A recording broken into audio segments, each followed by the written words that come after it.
La Casamance, région située au sud du Sénégal, célèbre la journée internationale de la paix, à l'instar de tous les pays qui connaissent un conflit armé.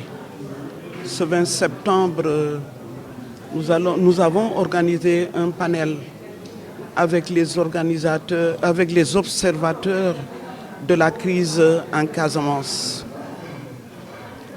Ce panel va nous permettre d'identifier et de disséquer les menaces réelles de risque de résurgence du conflit en Casamance. En effet, ces 2 derniers mois, nous avons noté les signatures d'accords de paix et de dépôt des armes par l'État du Sénégal, le mouvement des forces démocratiques de Casamance et des organisations de la société civile. Ce sont des avancées considérables qu'il faut aujourd'hui noter dans le processus de paix.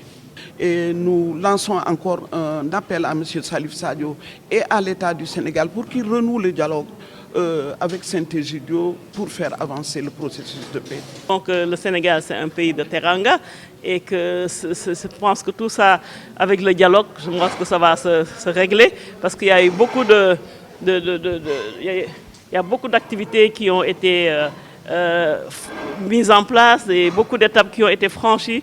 Je pense qu'avec le dialogue qui va continuer, nos frères et nos sœurs pourront continuer à vivre en harmonie et dans la sérénité. Et la journée internationale de la paix, le secrétaire général nous demande pendant cette journée de baisser toutes les armes et d'être des frères, d'être des sœurs. Et dans son message aussi, il a demandé à ce qu'on se concentre plus sur les problèmes que nous rencontrons dans ce nouveau siècle. On a la Covid, nous avons les changements climatiques, nous avons le racisme qui est le thème de cette journée, nous avons aussi les conflits armés. Je pense que nous avons du travail et ensemble nous pouvons dans le dialogue continuer à échanger et à régler ces problèmes pour le devenir et puis le développement du Sénégal, de la Casamance et toutes les régions du Sénégal. Donc cette journée internationale de la paix, cette 21e, non c'est la 40e édition je crois, mais ici à Ziguinchor, je crois que c'est la 11e ou 12e édition, s'inscrit dans ce volet sécurité et cohésion sociale. Donc je remercie vivement Madame Thiam, la présidente de la plateforme des femmes pour la paix en Casamance, et je félicite ONU Femmes. Et je félicite surtout la nouvelle ministre, Oulimata Assar, qui aujourd'hui aurait dû être là, mais dans sa nouvelle fonction. Donc vraiment toutes mes félicitations pour ce travail inouï de base que ONU Femmes fait depuis beaucoup d'années ici sur le terrain. Cette année, c'est une année très spéciale, je pense, pour cette édition ici en Casamance. Oui, pour les événements qu'il y a eu au cours de l'année. Donc c'est une opportunité pour voir un peu l'état de lieu, pour voir comment s'en sortir, pour rouvrir le dialogue, comme vous l'avez déjà entendu dans les mots d'ouverture des différents acteurs. Et voilà, nous sommes là pour appuyer la société civile, justement pour discuter là-dessus.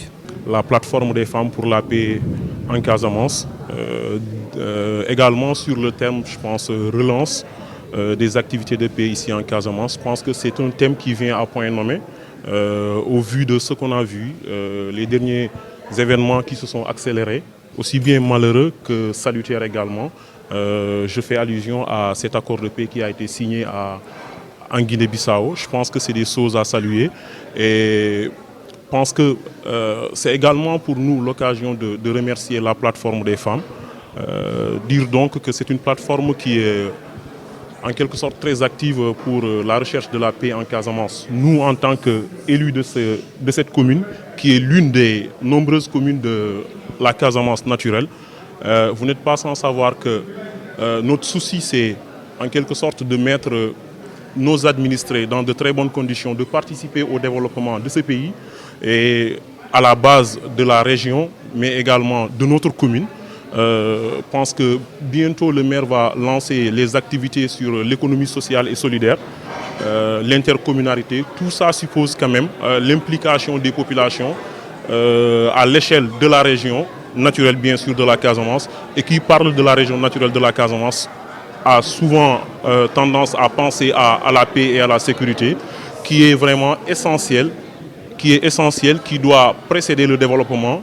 Raison pour laquelle aujourd'hui, si on voit des gens qui s'activent dans ce domaine-là, dans le domaine en quelque sorte de cette recherche de cette paix tant attendue, j'ai tendance à dire aux gens que moi personnellement, comme beaucoup de Ziguinchorois, nous n'avons pas en quelque sorte goûté à cette délice de la paix. Pour quelqu'un qui est né le 26 octobre, 2 ans après, une guerre déclenche. Donc en quelque sorte, on n'a pas vécu la paix. Les gens me diront peut-être qu'il n'y a pas la guerre, mais je dis ce qui est là, c'est une situation de ni paix ni guerre. C'est pourquoi le maire de Ziguinchor, souvent dans ses allocutions, vous voyez, il fait appel à l'ensemble de ses frères.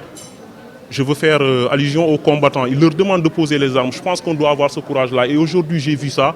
Il y a eu des appels qui ont été faits à l'endroit de M. Salif Sadio, parce que ça ne sert à rien de faire des signatures avec une partie des membres du MFDC si l'autre partie reste encore campée sur sa position.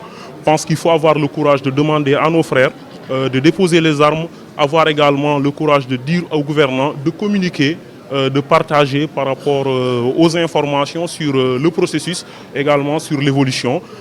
Dire encore une fois félicitations aux femmes. Je pense que c'est des gens, c'est des braves qui ont participé et qui continuent à le faire, et je sais qu'ils vont réussir. Et juste envie de leur dire que quand tout ça sera terminé, quand on va retrouver la paix définitive et durable qui est nécessaire pour le développement durable bien sûr, il suffira pour eux de dire que je fais partie de cette plateforme des femmes pour qu'on leur réponde, vous êtes des braves.